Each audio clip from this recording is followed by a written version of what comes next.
Hi guys, we're down here by the pond. It's too rough to go offshore, so we're going to play in the pond for a little bit. We're going to see how minnows versus little spinner baits are working.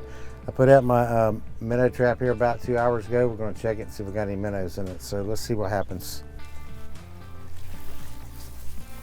All right, as you can see, we got looks like quite a few minnows in there, huh? I think so. What it is, I'll flip them up in this little trap, and then I just dump them in there.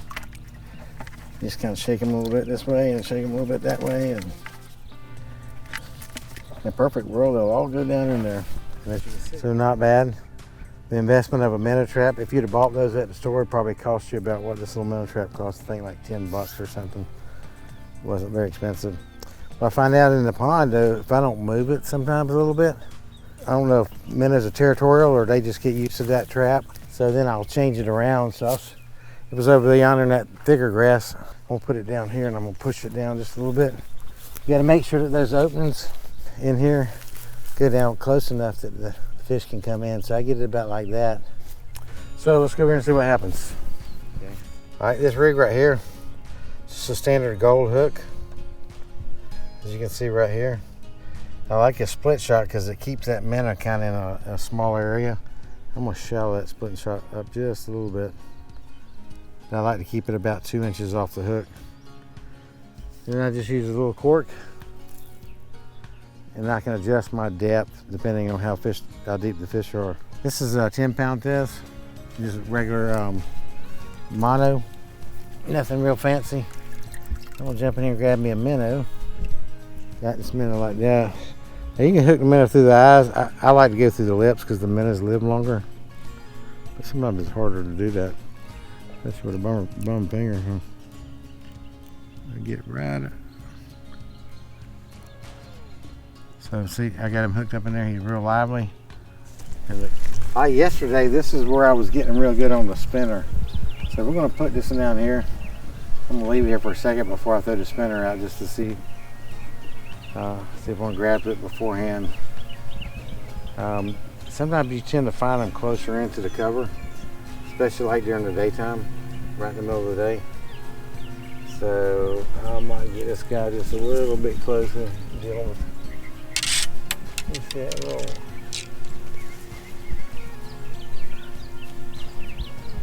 That hook seemed huge compared to the... Yeah, a lot of people say that, but when we catch a speckled perch, hopefully we'll get one in a minute, you'll see how big their mouths are. So, you know, they don't usually have a problem with that bigger. Oops. I was going to try to throw a Beetle spin, but I don't know if I'll have a chance before he gets bit. Now, what we have been getting is brim on these minnows too, because the brim will eat them just like the specks will, but you can usually tell the difference. The brim will kind of pop that thing on there. A speck will take that cork and slowly go down with it. So when it was right close to the debris, it like something kind of spooked him, but now as it's drifting away, he don't seem as nervous. All right, well, while that was drifting, let me grab my rod. Guys, you don't want to leave that pole too far, be too far away from it, because they will pull that thing into the water. There's probably a couple on the bottom right now that I've lost over a period of time. Oop. Like he was starting to bite there, didn't it? So we had the minnow out for a second. Let's see if anything hits the spinner bait.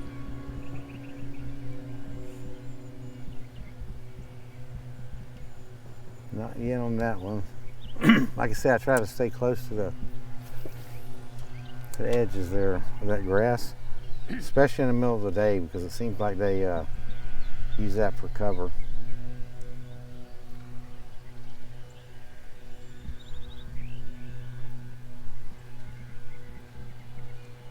Okay, nothing there. And I'll fan it. I'll work all along different areas of it. And I bet usually reel it slow so that it gets a little bit deeper. Right now, right where he hit was out here a bit. So let's take this minnow. Let's put the minnow out there where he bumped it. Right out in there somewhere. And while that's sitting there, I'm gonna pull this and see what happens. One thing you can do is let that beetle spin sink a little bit, and it'll keep you down there for a while until you get close up, and then it won't sink as much. This is the middle of the day, by the way, so sometimes they don't start biting until later in the day, but we're going to give them a shot. All right, let's go to a different spot. Work our way down. All right, so I'm going to set that right there and hope a big one don't pull it in. It's prime to watch one just kind of drift away in the pool there, or pond there.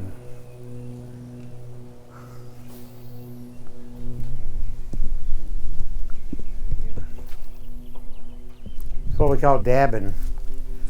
You just keep going from one spot to the next until you find the right one. Yeah, specks tend to like this. This is where, did Kelly get a bite here the other day?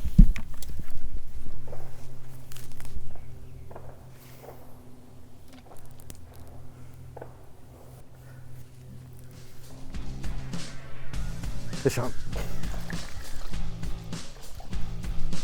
Oh, got off.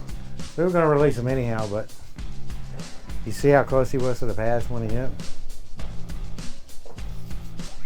Are you messing with it? There you go, Sam.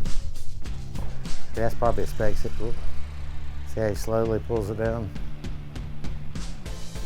But no, it probably is brand them, because he's a speck. Once they pull it down, they'll just leave it down under there, you know? Guy's just kind of playing with it a little bit.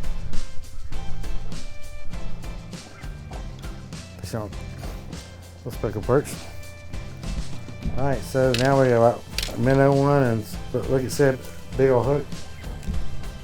Yeah, the size of that hook versus the.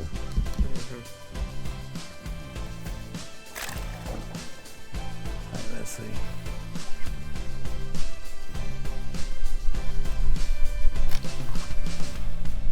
Little third.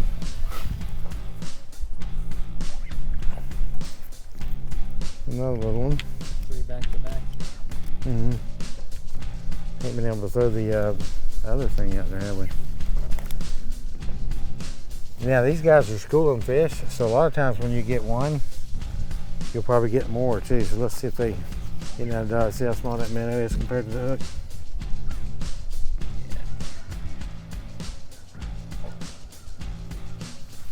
All right. I haven't been able to.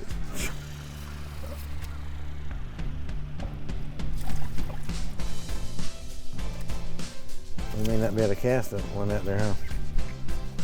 And most of them are about the same size too. This is a little bit bigger than the last couple, but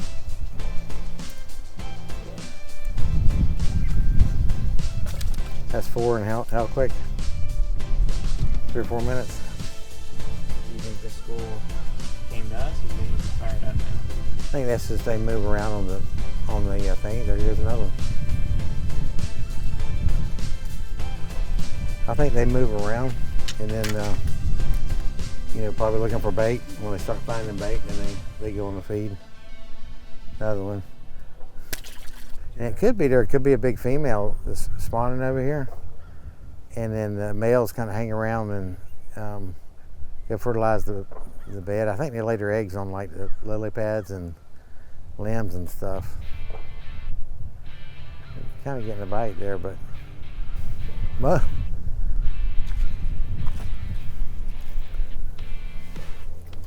You know how almost all of them are about the same size?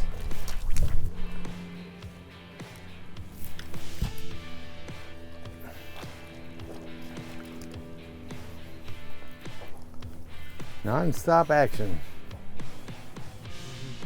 That beats a good day at work there, don't it? See if they move this way.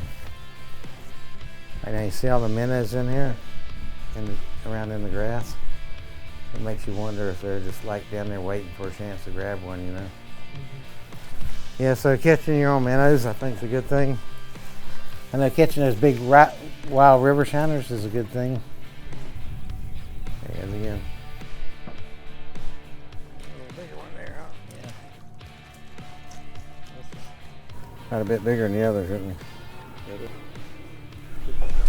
It's happy on the small pond. Oh, fish on?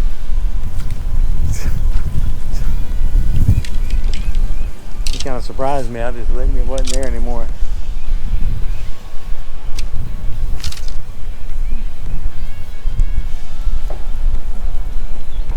You good? Right there?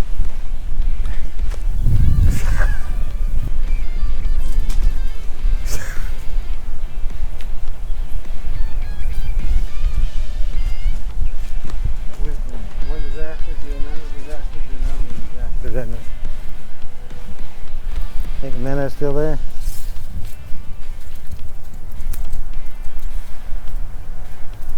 See how far that wind blew it? That's just trying to gas it.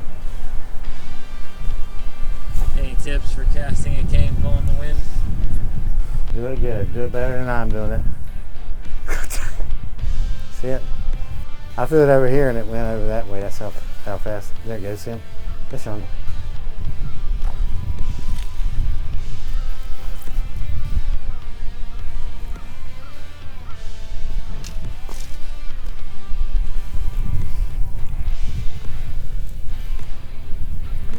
Oh, pond crappie. So I'm gonna take those minnows back, and then we'll have them next time. And hey, you know, not bad for what, about 30 minutes here. There's a bunch of them. I think the good thing, well, actually minnows is always their go-to bait anyhow, their food source. But with the minnow, you can leave it in one spot. The spinner bait, you have to constantly move it. And I think sometimes they'll just play with that minnow before they take it. With a spinner bait, they either got to hit it or not. And a lot of times when you're pulling it, you'll see them right at the last second grab it. But so the minnow gives you a little bit more freedom to relax, not have to worry about too much of getting hung up, except what I did when I got it with the wind. But all in all, you know, the minnows were the best way. The last time I came down there, the spinner baits, I caught probably about the same amount on the spinner baits back to back. In pretty much the same spots too. So if you get a chance, go down to your local pond, your local lake, go out there and go fish. Give you something to do in the afternoon and you enjoy the sunshine and the wind. Gotta get your brains beat out on the boat. Hi guys, don't forget to like and subscribe. We're going to do all kinds of different videos: freshwater, saltwater, inshore, offshore, maybe along the beach. We'll just try a little bit of everything. And everybody can do one of these kind of fishings.